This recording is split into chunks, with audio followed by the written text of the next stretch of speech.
Welcome back to the Campaign Builder. I'm Adam. And I'm Dan. And we're showing you how we build a campaign from level 1 to level 20. We know that your campaign will be different than ours, but listen to how we use the idea of dynamic encounters to add unique scenarios to our sessions. We're designing encounters for a generic party of the following 5 archetypes: a warrior, priest, mage, criminal, and outdoorsman, and they're all about to reach level 5. They've just been captured by strange elves and their giant spiders, and they've been plotting all week to find a way to escape and get their gear back. This entire series, as well as other series on role-playing games, are available on the It's a Mimic feed on iTunes, Spotify, YouTube, and many other podcast apps. So don't forget to follow or subscribe on whatever app that you're listening to. Also, check out most recent episodes at www.itsamimic.com, and feel free to support us by hitting that donate button. But that's enough shameless promotion for now. Let's get to building.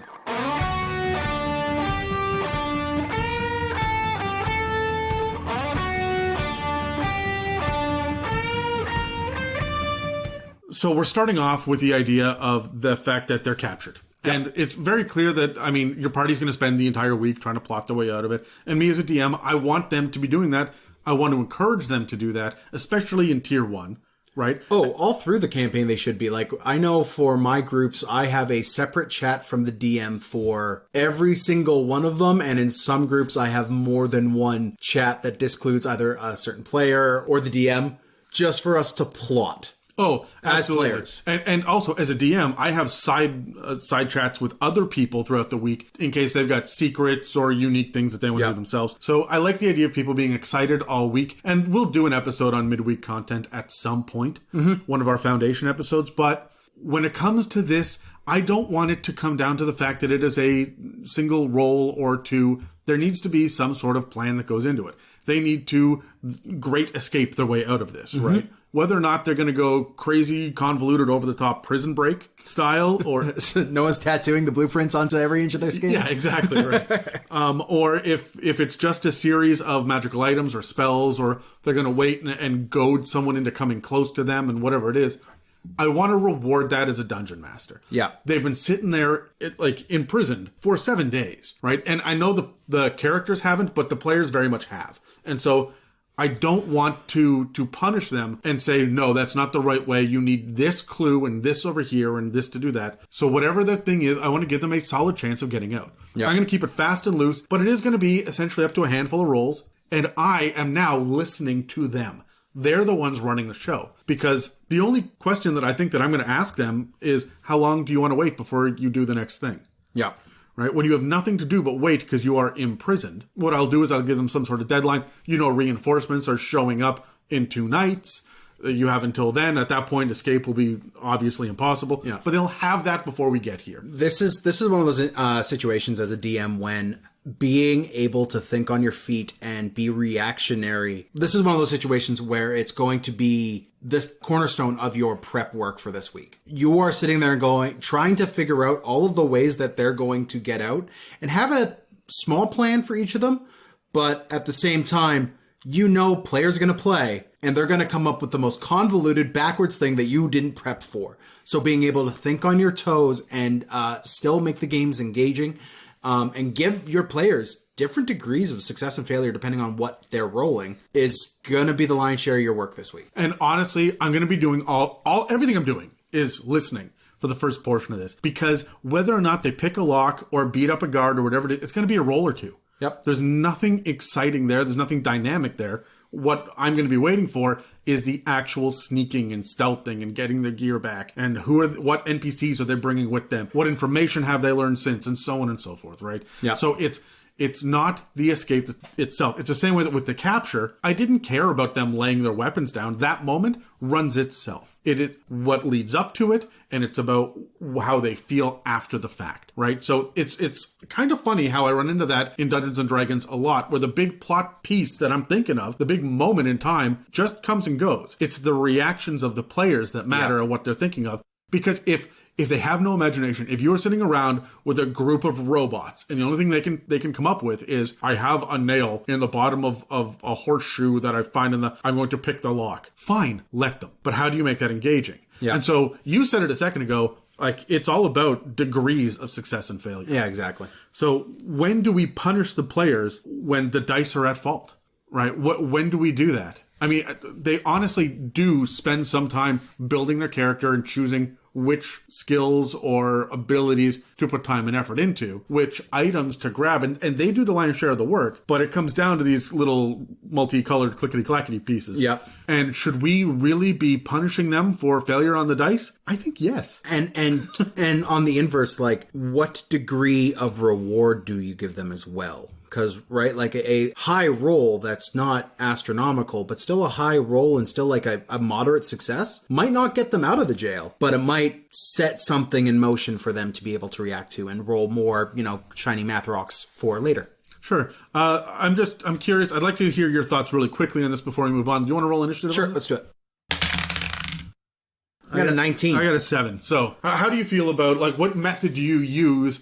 Just what are your general ideas when it comes down to these degrees of success and failure? So fortunately with Dungeons & Dragons 5th edition, they kind of give you an idea of what the universal DCs for things should be. And as a lazy dungeon master, like I've said countless times, I rely heavily on my knowledge of what a standard DC is, right? So like a DC 5 is something trivial. A DC 10 is something the average human can do. A DC 15, something a little difficult. 20 is difficult. 25 is nigh impossible. 30 up is impossible, heroic tier stuff. So I rely on that, and then using that as kind of a starting point, and then depending on what they're trying to do, adding a 2 to the good side or the bad side of that DC. Yeah, the plus or minus 2. The plus or minus 2, just to set up that DC, right? And so if they're trying to like pickpocket a guard, that's going to be a little bit more difficult than search their cell for something that they could use as a lockpick, right? So I'm using that 5 to 20 and plus, that incrementals of 5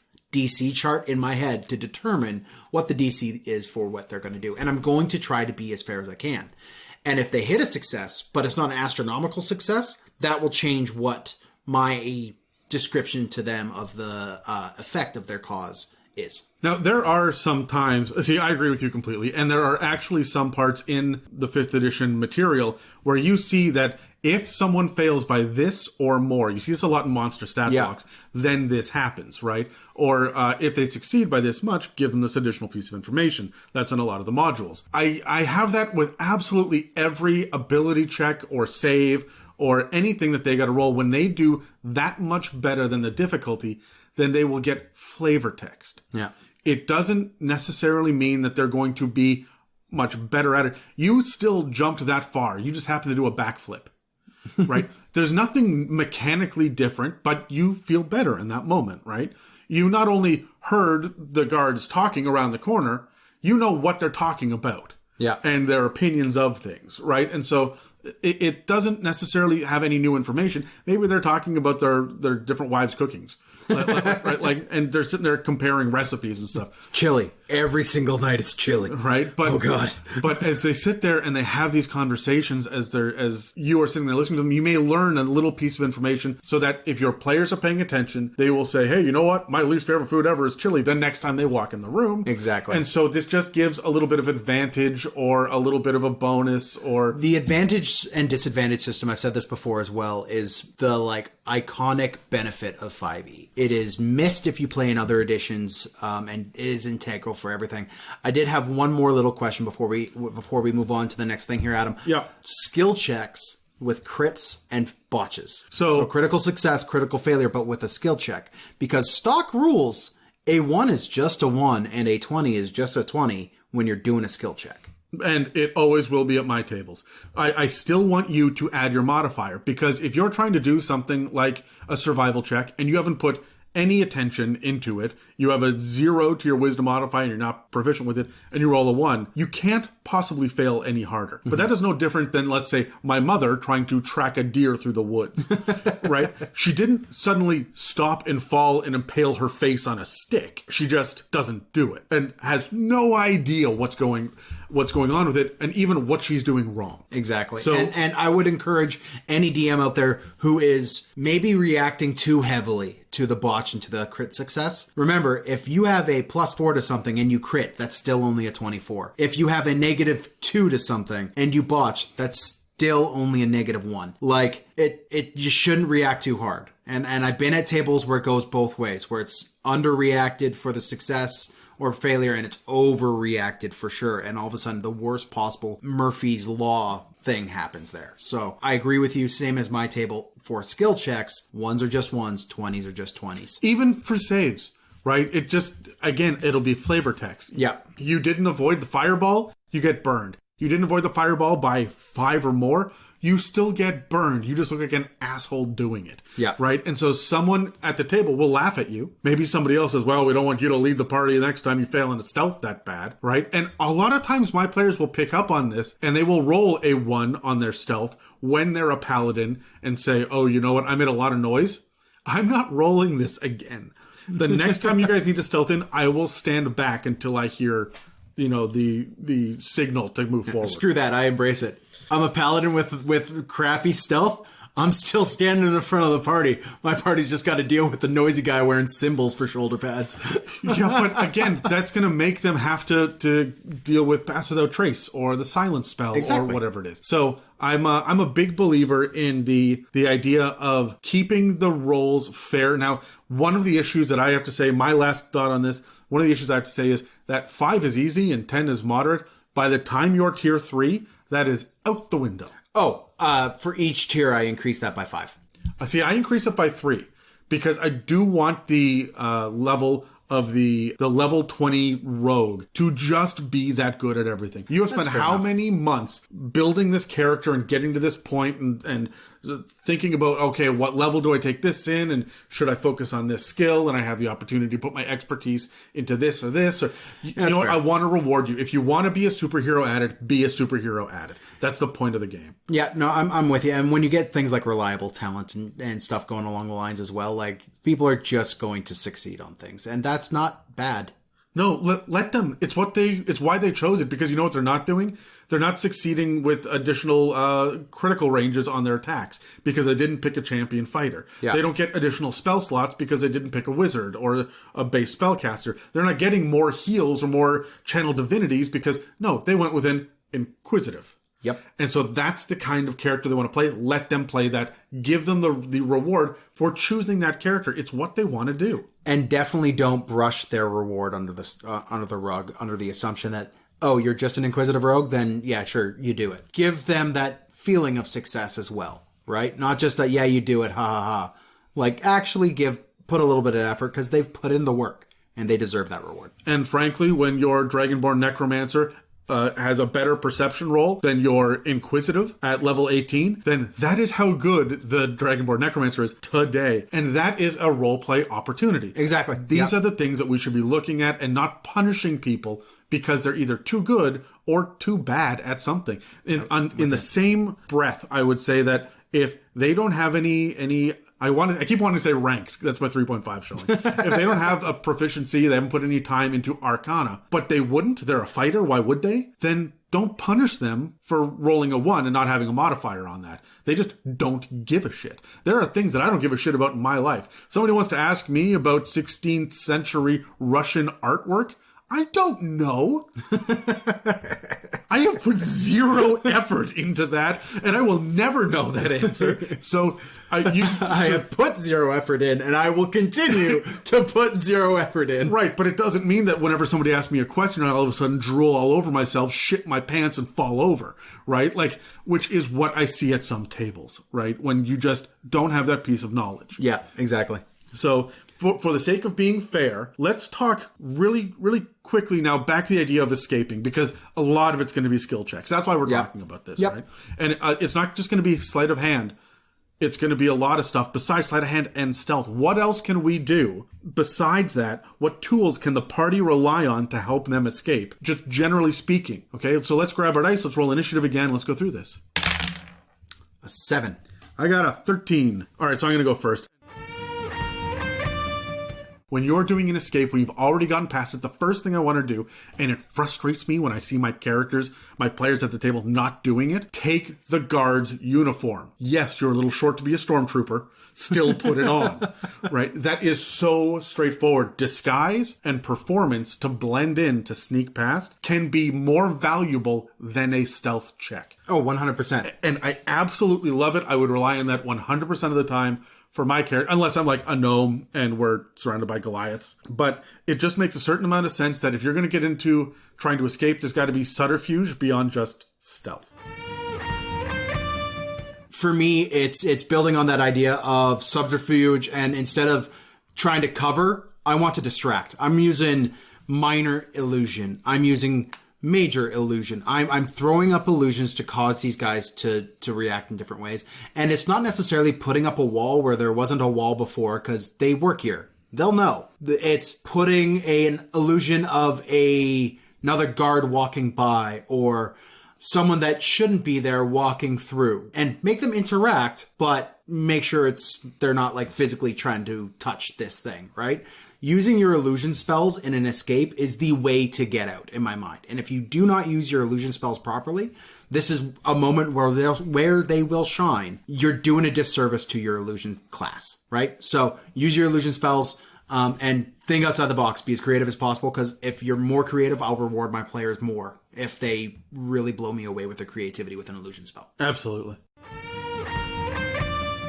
So my second one is going to seem really straightforward, but perception and insight, they go a long freaking way for me. The idea that you sit there and you don't just have to be quiet. You need to stop and listen. It doesn't matter how quiet you are if you don't hear the guards walking down the hallway. So roll those. Dear players out there, roll those and make sure that when you do see someone, whether it's a guard dog or the guards in the distance, maybe walking across the city wall between turrets or towers or whatnot, when you see that, look for their body language. Are they running? Are they distracted? What's going on? You have insight to use. Yep. So perception lets you know if someone's there, and insight will let you know how aware they are of you. Because if you know that, if you know someone's coming and you know they're actively looking for you, then you're going to do a better job hiding. And so I may reward you for that. Maybe not always, but sometimes.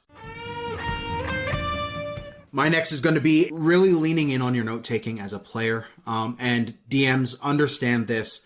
No single guard watches the same prisoners 24/7. There are rotations, there are changes, and those changes are when, you've seen it in every single heist movie. You go when the observation is the lowest. Make sure you as a player are paying attention to guard rotations, are paying attention to actually interacting with the guards to figure out which ones are going to be the easier ones to get by, which ones are going to be the harder ones to get by. Try to gauge the people of this that you are going to be going through. It's kind of building on your last one there, Adam. And with your notes, write down kind of a checklist of like, okay, well, this time is going to be the best time to go before we get out of here.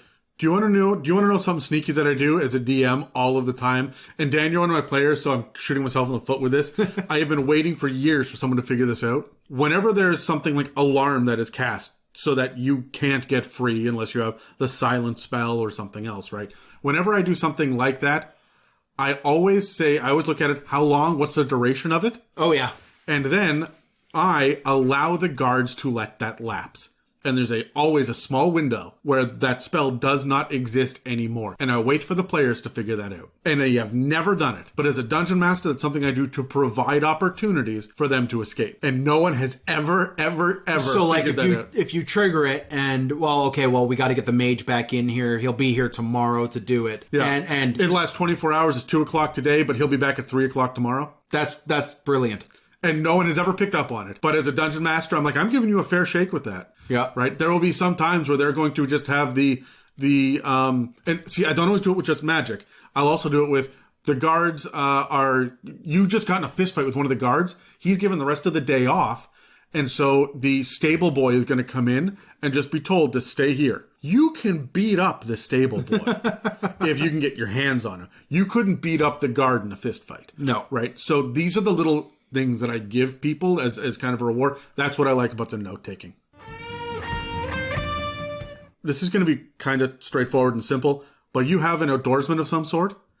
They're not just stealthy. They're going to have something like Pass Without a Trace or Natural Explorer where they can move without leaving tracks. This is key. Don't just look at your spells, and you can't even look at your items list because you've probably been looted. What class features do you have? Do you have any idea how many times when I have stripped my players of their items, they then flip to page 2 and go, oh, I could have done this the whole time.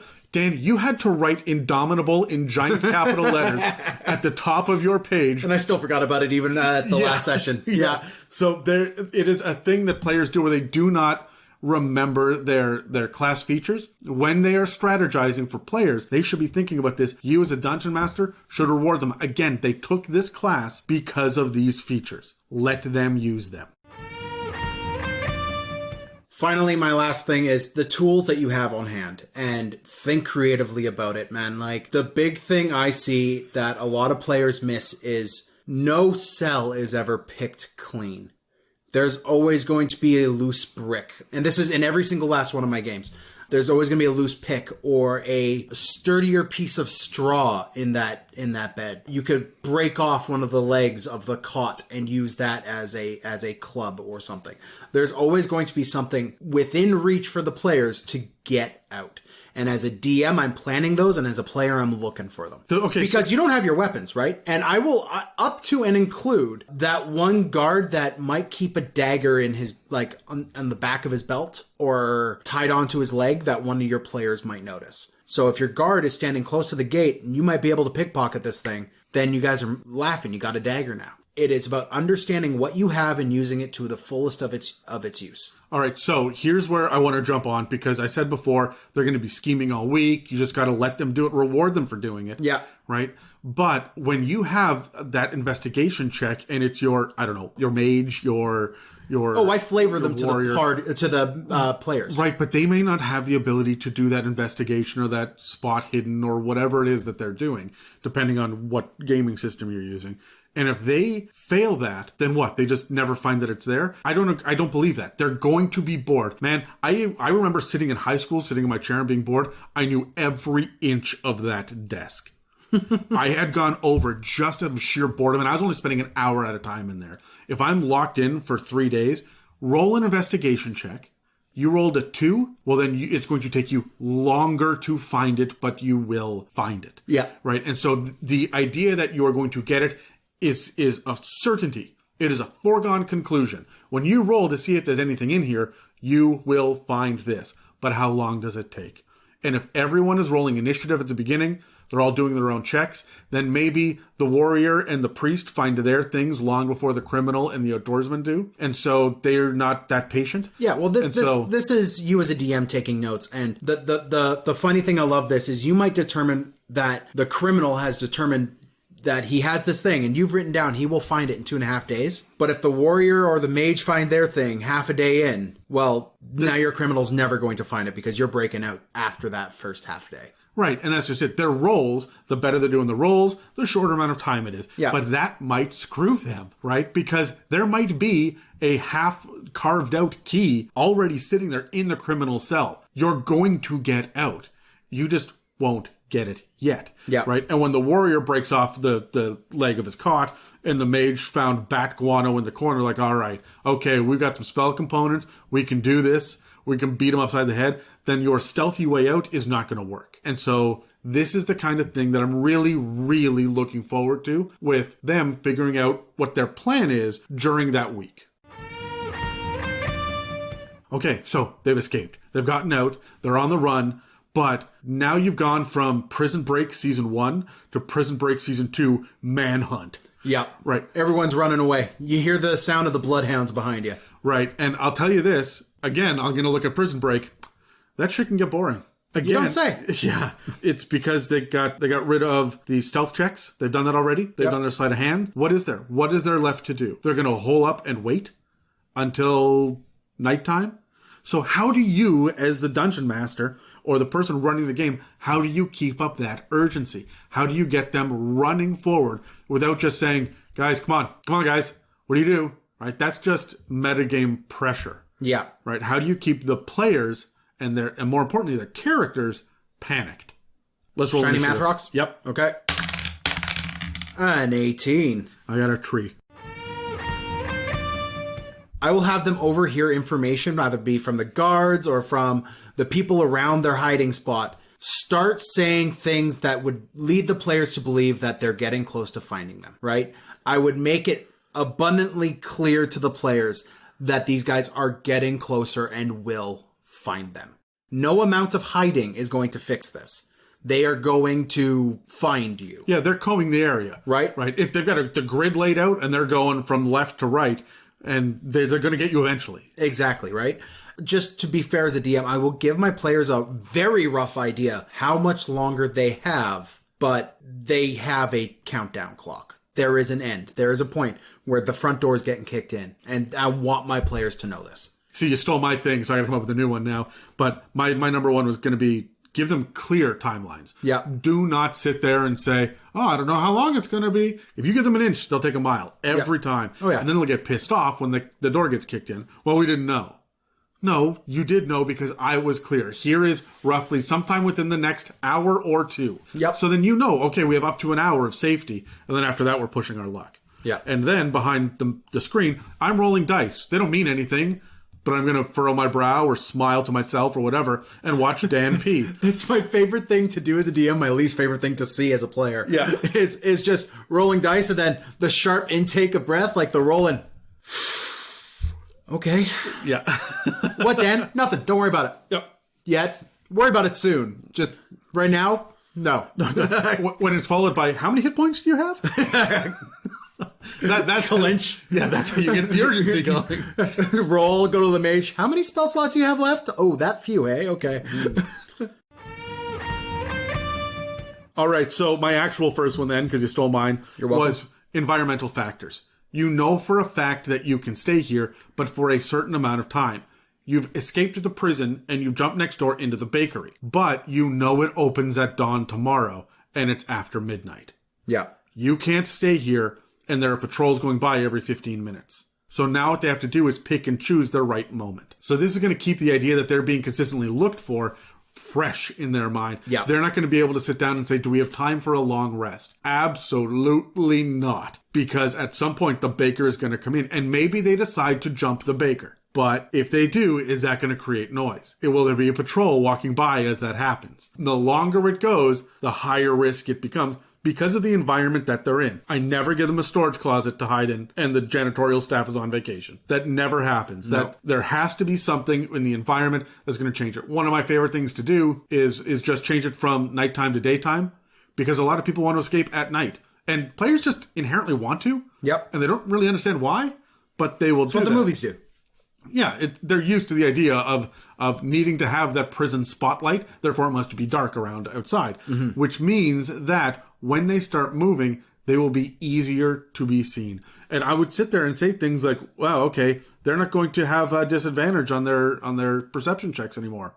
The guards won't. So the sun is coming up, guys. What do you want to do?" And just that simply, environment. Yeah. The other thing that really sticks out in my head is if it's during the winter, they're not going to stay still for long. They're going to get levels of exhaustion just from being out there in the cold. And it won't take long.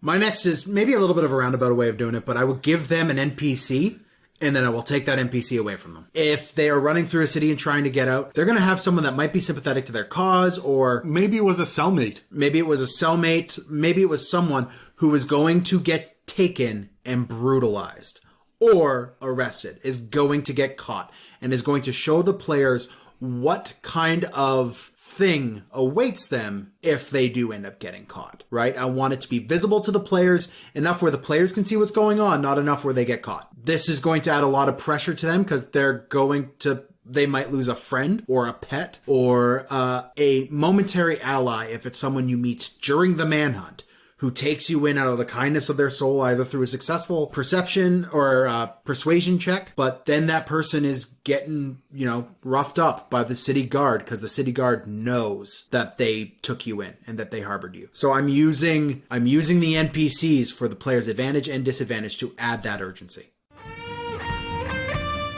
Okay, so I'm going to ramp that up to the nth degree for mine. And it doesn't have to be NPCs. Right? It can just be a thing. Hey, the ship leaves at this time. If you're not on it, you miss that adventure hook. Yeah. And they just know you are clear as a dungeon master that ship will leave without you. I like the idea of, wait until dawn to kill their pets and mounts. Nobody likes the idea of losing an NPC, a family member, or but especially a pet or a mount. Yeah. Right. So the idea, and I keep thinking of the Red Wedding with Robb Stark. Yeah. Right. And his wolf, his direwolf is sitting there, and they execute the direwolf, but they don't wait to do it. I would drop that early before the escape. This is going to make them freaking desperate. Or as they're sitting there ready to escape, or they have escaped and they're doing those perception checks and they're figuring it out, they hear the guards talking. We can't find them? Well, get their favorite horse or whatever out into town square. We'll flush them out. If it doesn't work after 10 minutes, kill it. Leave it there. They'll come to us. They'll use it as bait. Yeah, that's a good idea. Right. And this is going to give them this sudden crazy amount of urgency. You know what? Melt their weapons down. Put them in the forge. Suddenly that ancestral sword has a ticking clock on it. Mm-hmm. Right. And this secondary thing is going to drive them. It has nothing to do with the escape now. It is just punishment for taking too long. Dan is giving me that look like, please don't do that to my character. But, well, I'm also taking that, and just to add on, like, you could do this environmentally as well, where building on the idea of like the guards are going to set up traps for your players that are going to be attractive. And for some reason or other, I think of Neverending Story, and I think of Artax. Is that the name of the horse that gets stuck in the bog? Yeah. I'm thinking of that, where now you have a player character's favorite mount. Your paladin's, celestial steed is up to its neck in muck. And sinking. And now your players have to decide, do they run or do they rescue? Mm-hmm. But it could be anything. You have a piece of information that you need to get to the king by this day so that they can launch their attack on the neighboring city. Or the evil ritual of the cultists will be finished by midnight. Yeah. Whatever it is, that level of, you started off saying, oh, there's a timeline on it. I'm ramping that way, way, way up. And they should know about it even before they get captured. I think, right? Well, before they escape, they should know that there's a time limit. Well, if they got captured, they were probably behind enemy lines for a reason. Oh, yeah. Right? And so if you don't have a ticking clock built into it, then you're in trouble in the first place. Well, that's one of the things, right, where we were earlier talking about like degrees of successes and failures. If someone is going to fail slightly, I might have the weather get a little bit more intense, or the tone of what is going on around them get that little bit more intense as the cultists are clearly progressing in their ritual. Yeah, your bad roll just means bad luck, right? And so maybe that bad luck is simply the fact that the weather turned. Okay, so now the exact opposite. How can you communicate as a dungeon master that the party is now safe once they've made it past? Because what is stopping your guys from just running naked into the woods for 450 miles, never to come back? That was terrible. We lost all of our mounts. We missed the ship. We There goes my ancestral sword. Yeah. And my spell book. Yeah, F it, I'm not coming back, right? Just keep running. Just keep running. Yeah. And that's a thing for me as a dungeon master that frustrates me because I watch players do this with rests. Oh my god, I'm down 6 hit points. Do we have time for a long rest? No, it's a short rest at best. If you're lucky, it's a short rest. We don't have time for you to sit down for 8 hours and like take a cuddly little nap with your winter blankie. Yeah, so I mean, it's the same thing here. At what point can you say, "Hey, this is a good opportunity for you to get a rest in"? Yeah. Let's roll again because I like my dice. A 2 and an 18. So I do like my dice. Very simply, I would communicate, this looks like a good place to rest. Might be important to put a watch up, but you feel like you would be safe here and then I will give a certain amount of time that is not 1 hour or 8 hours or 24 hours. You'd say dawn. Yeah, I would say till dawn or even midday, or I would use maybe the sun or a couple of hours. Something to say, hey, you get a short rest, not a long rest. Yeah, you're being purposefully vague.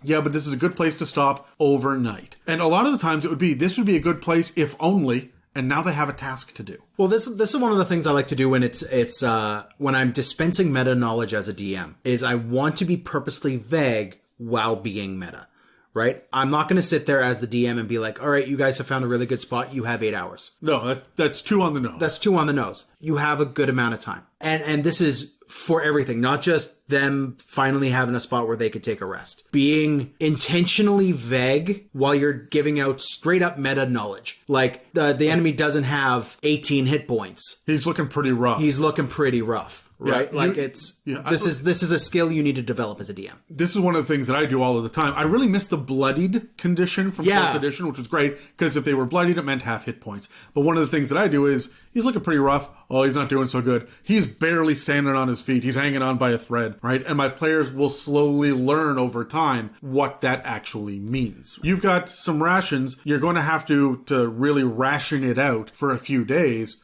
Well, what does that mean? Right, I'm not going to sit there and say, you have exactly these many pounds of seeds and nuts, right? That's too much. Just hit them with the broad strokes. They will figure it out. And again, it's not going to be like you have 7 days worth of survival. No, it looks like if you go easy on the rations, because who's counting this shit?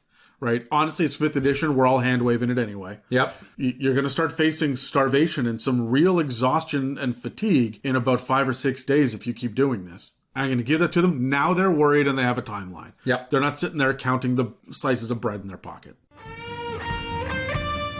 I will do things like they hear the dogs barking going the wrong direction. They go a couple days, and I'll mention, like, you guys have gone a few days without... You're using the idea of distance? Distance, yeah. Either through time or physical distance, right? And I will also I'm a DM who likes using music at my table, and there is a chance that I will change it to a song that is a little less hectic if I think that they're doing well, right? If I want to lower the urgency because they're doing well and they're getting to a spot where they might be able to relax, well, then I'm looking up the, songs of the Feywild Forest rather than running the fuck away from the demon soundtrack on YouTube. You go from Rage Against the Machine to Beach Boys? Yeah, pretty much. Yeah. Right? So, like, being subtle with that, and, like, even my posture as a DM, when they start getting in a better spot, I'm not leaning forward. I'm not, like, I'm actively engaging them, but I'm not getting close to them. I'm not showing them by my posture that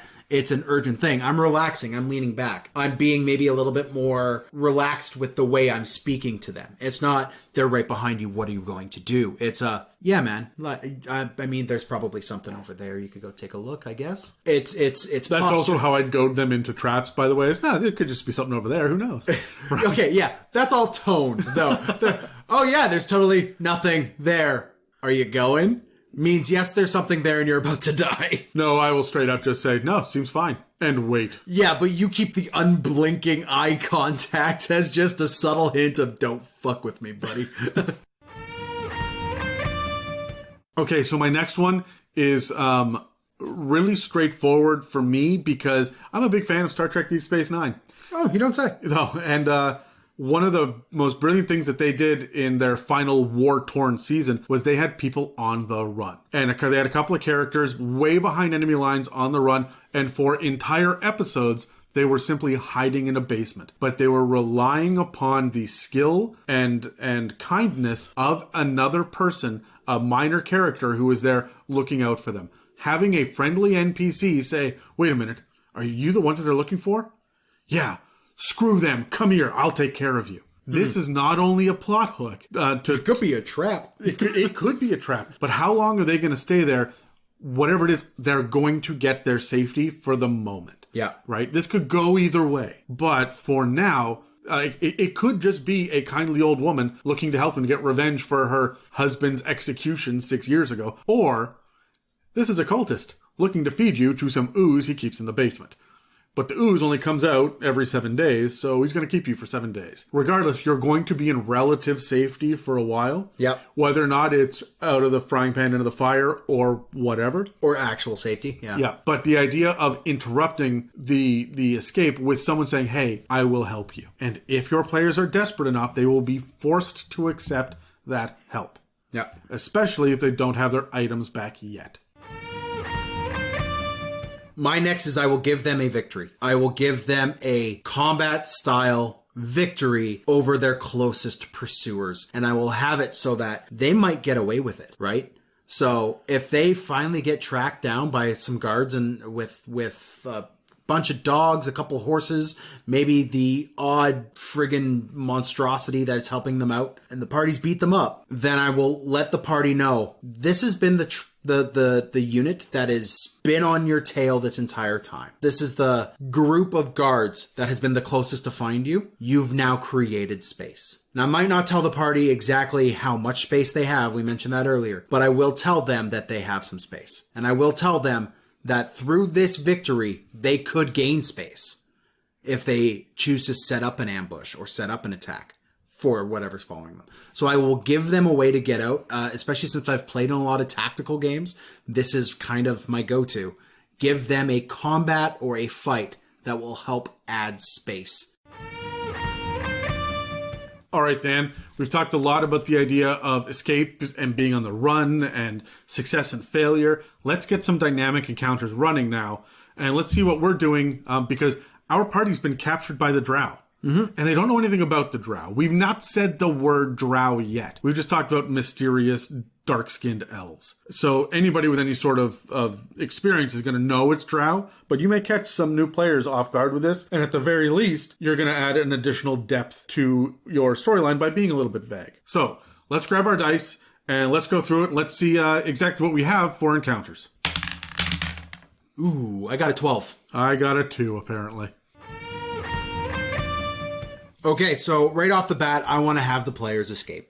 You're starting this session with an escape. Your first encounter has got to be an escape. The way I'm doing my escape is I'm doing an exploration to combat. I'm having the convoy or whatever our players are in, because they're getting transported to a location at this point, become attacked by a large beast, a underground monstrosity that the players might, if they have someone in the group that has a little bit more experience in Dungeons & Dragons, might know is too big of a threat for them to take out. But it attacks the convoy and gives the players an opportunity to get out. So while this fight is going on, my players are sneaking and trying to get out, right? They're using this opportunity to their advantage.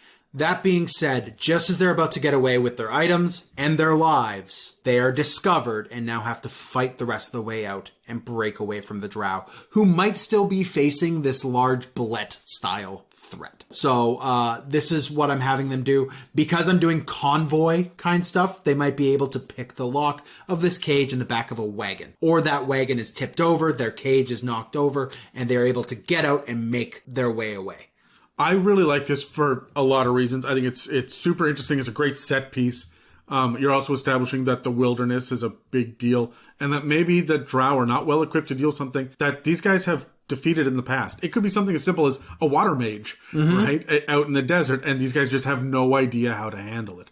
We've run into a handful of issues in the past already, and our players just might have better knowledge than the drow. It could also happen during the day, because it's drow and they're going to give them disadvantage. But is this something that you do as a backup plan if they don't come back with something smart? If they have a better idea for escape, would you let them use their plan first and just say, hey, I know as a dungeon master that this is going to happen within day 1 or 17 hours, whatever it is. If they can't get their shit off first, then this will happen. 110%. Like this is my way as a DM to free my players. Because running a story as a DM where my players are just in prison all the time isn't fun for me, and it definitely isn't fun for the players. I want to have a narrative story beat where the players escape. So I'm going to put that in.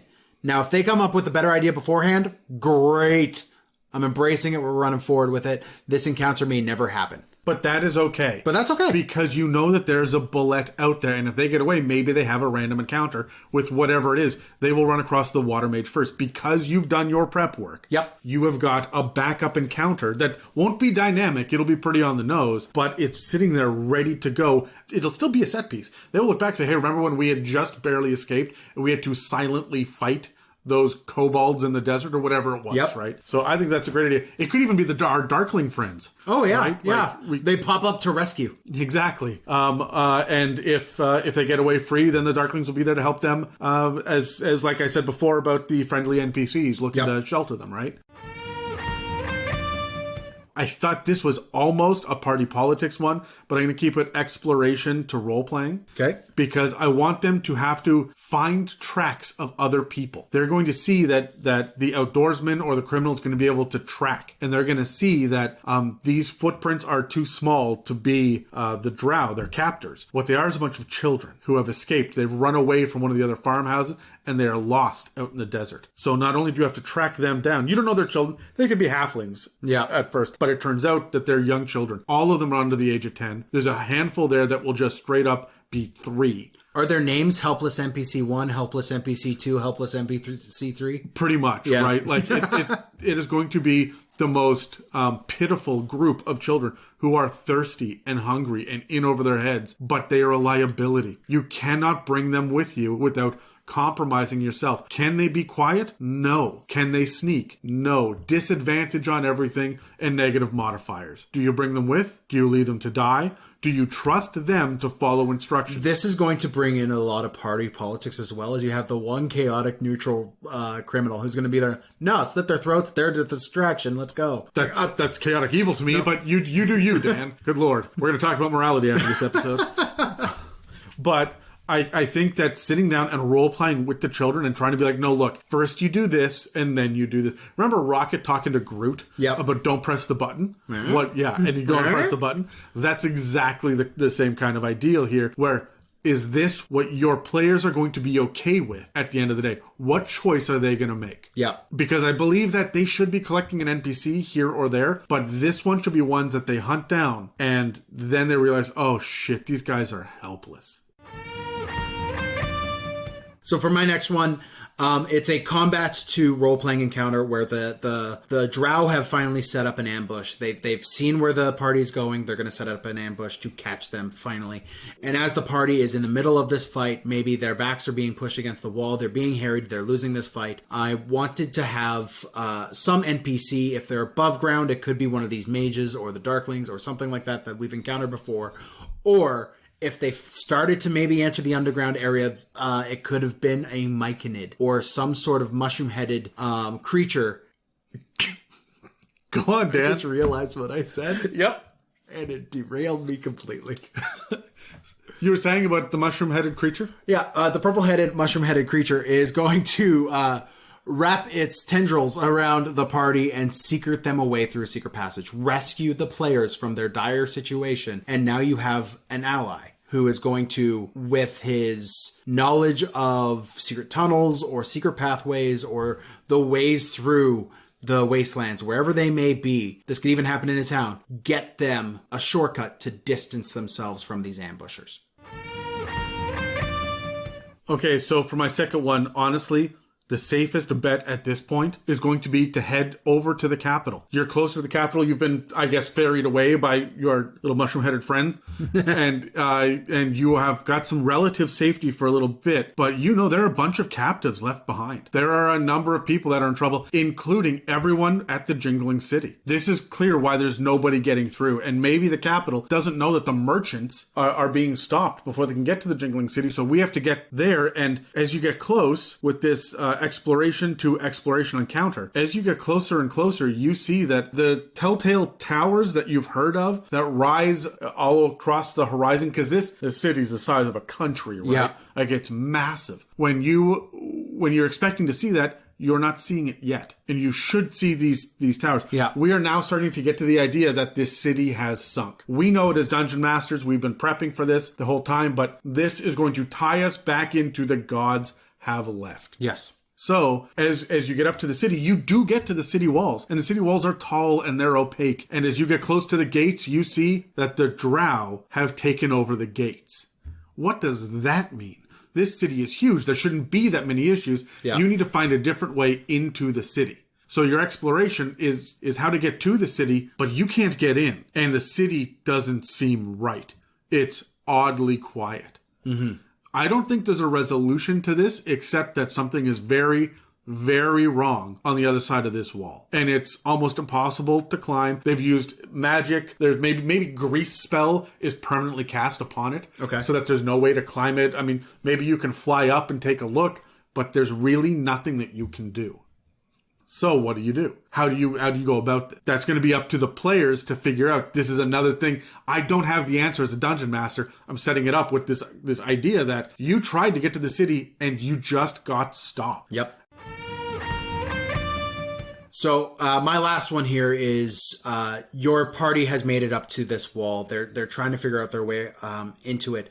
when it is made abundantly clear to them that they have waited too long, they have spent too much time in this journey, they have wasted too much time with NPCs and everything else, and finally the patrol has reached them. A group of attack spiders from the drow finally swarm in and fight them in this field that I would have be fairly fairly craggy, have very it's difficult terrain. Everything's going to be difficult terrain, and it's going to open up an ability for the spiders to be able to attack them from everywhere. And I'm mixing my variety of spideys here. I'm having ones climbing down the wall. I'm having ones opening trapdoors and trying to grab things. I'm having every kind of spider I can. If there's an arachnophobe in the party, I'm sorry, here you go. Right? I like the idea of them having their back up to the wall, like they're looking there trying to find a way up, and they realize that, hey, there seems to be some way up the wall here, and it's spider webs. Yeah. And they're looking at it going, well, wait a minute. There's a patrol coming, and they've got to oh God, they're getting pushed deeper and deeper into the spider webs. And it's not just 2 or 3 big spiders. Phase spiders just whoomp into existence. Yeah. Swarms of spiders are coming out of the ground. Oh yeah, it's everything, gross. right? I would almost make this a skill challenge. No, it very well could be. Just to escape the spiders and cut the webs and move forward. If you're hitting them with an overwhelming amount of spiders, yeah, you can make this a skill challenge and make it abundantly clear to your party and say, hey guys, you ain't getting out of this. And if they stand and try to fight and they make it a combat encounter, then the patrols, the guards who are trying to catch them, or at least catch up to them. And now they have it to fight the spiders and the drow, who, by the way, like spiders. I love that. I like the idea of these spiders becoming almost a terrain issue first, and then it just, you know when you put spider webs in a D&D game that they will end up fighting a spider.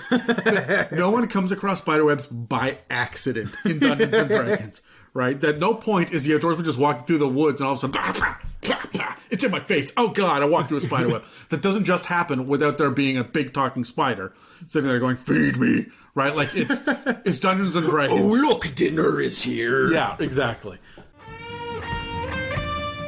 Okay, so I'm going to piggyback on that. Whether it's been a skill challenge or a combat, it has not gone as well as they wanted to. There are failures in skill challenges, and combat makes noise. And they've got webs all around them. They've got a wall they can't get over. Shit is hitting the fan, and all of a sudden, boom, fucking fireball. Out of nowhere, and it blows up the bad guys. And this is going to be my my role play to exploration here.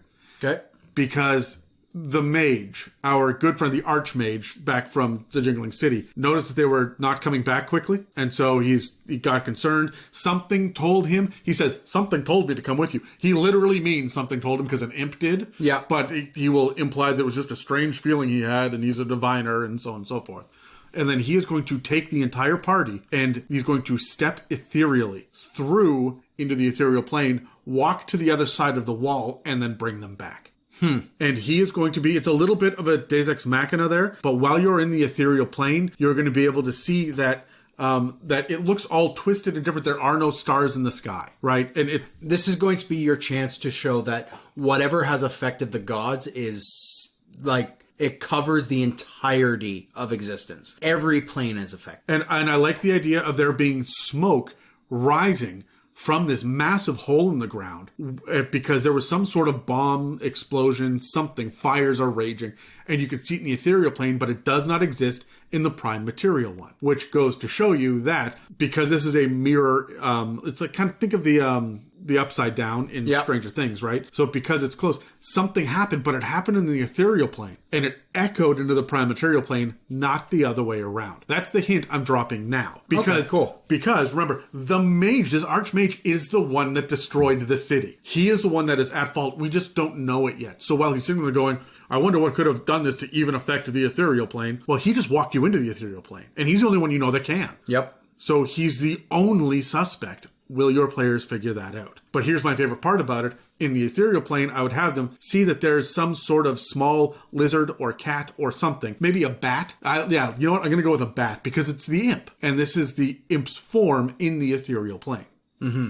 That is following them. And you can almost see it. And when you flip back into the prime material plane, it's not there. Because, of course, it's invisible. Yeah. So, cool. So we're laying all of this groundwork ahead of time, and everyone's going to be like, oh, That was weird with the bat. Is that something we fight in the ethereal plane? But no, it's hiding from you as well, right? So this is when they're going to get totally blown over by the fact that there is a hole so large in the ground that entire cities, this is a sinkhole so big, entire cities would have been enveloped. Because this is a megapolis, you cannot see the other side of this hole. No. It is so wide, it reaches the horizon. And it's so deep. We have to remember that we were saying you could see the towers from the city from days away. And now you can't. And now you can't. So not only is it endlessly wide, it is now deep as well. Miles deep. And I think the last thing that I want to impress upon the party here is, as you are standing there with the mage and whatever NPCs you manage to bring with you, the mage is going to have godlike powers. His ethereal step will not be the one in the player's handbook, right? He's got crazy, unique superpowers to be able to do shadow magic, however you want to flavor it. Yeah. Right? And plus, remember, he's powered by the 9 hells. Yep. So while you're all standing there looking down, you see the literal thousands of drow marching, climbing up, out. They have moved buildings out of the way to make a superhighway. While you were dicking around, stopping riots and having trials and exercising priests, they were going to war. Yeah, this is your opportunity to pull the Saruman standing at the top of the tower, looking down over his masses of orcs and goblins assemble. Yeah, the big difference is Saruman is standing beside you, and you don't realize it. Yep. So do we have any final thoughts before we wrap this episode up, Dan? The only thing I would say is when it comes to having urgency and having a chase in your game, try your very best as a dungeon master to make sure that lasts one session. Well, yeah, absolutely. As a matter of fact, now that you say that, go back and listen to the episode about a chase, because now you're just seeing it from the other side. Exactly. Right? Now you are on the run. You're not the hunter, you're the hunted.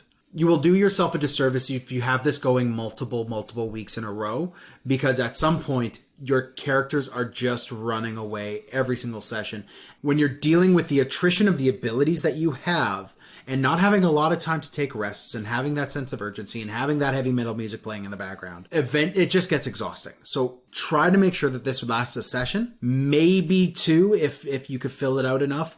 And then move on to the next thing. It is time to not be the ones who are being actively chased right now. The other thing that I would say, my last thing, is we are gearing up to the end. Yep. Right? This is level 4. We know that traditionally speaking, this is the end of tier 1. And you've got your first ability score increase or your feats or whatnot. You guys are superheroes already. Yep. You're not gods yet, but you will be, right? And so as you're looking at your party, at your players, and you say, okay, look, we're epic level. You know that they're going to have this big betrayal coming up. It is time for them to see all of this escaping and give them a series of wins. They just lost when they got captured. We talked a few episodes ago about catharsis. You need to give them these feelings because maybe they didn't recover their items during their escape. Maybe they lost a beloved NPC. We know that they've got heartache and torment in the future. This needs to be one of your gleaming, bright sessions where they walk away going, we're really good at this. We are really good. My dice and me can solve anything. Yeah. And they should walk away really patting themselves on the back. I mean, at the end of this session, they level to level 5, don't they? Yes. Yeah. So as your party is leveling, you want to be able to give them that sense of completion as well. So, now that we've escaped and discovered that we're behind enemy lines and the shit has hit the fan, it is time to stop and regroup. And this is going to give us the chance to let that impending panic attack subside a little before we continue further down this plot thread. Tune in next week when we talk about how to use skill challenges and combined roles to bring a party together. Thanks for listening to this episode of the It's a Mimic Campaign Builder. Check us out on Instagram, Facebook, r/It's a Mimic on Reddit, and more. And please contact us at info@itsamimic.com because we would love to hear your thoughts on how you would use this episode in your own homebrew campaigns. I'm Dan. Now I'm not here, I'm escaping. And I guess I'll be back next week with more prep work?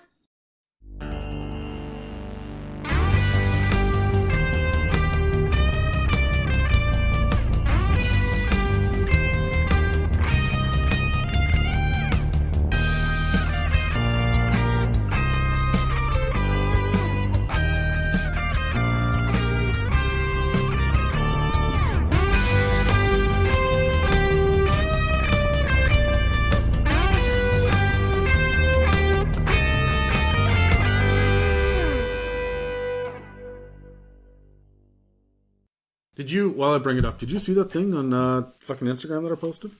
The fact that you're a fucking psychic?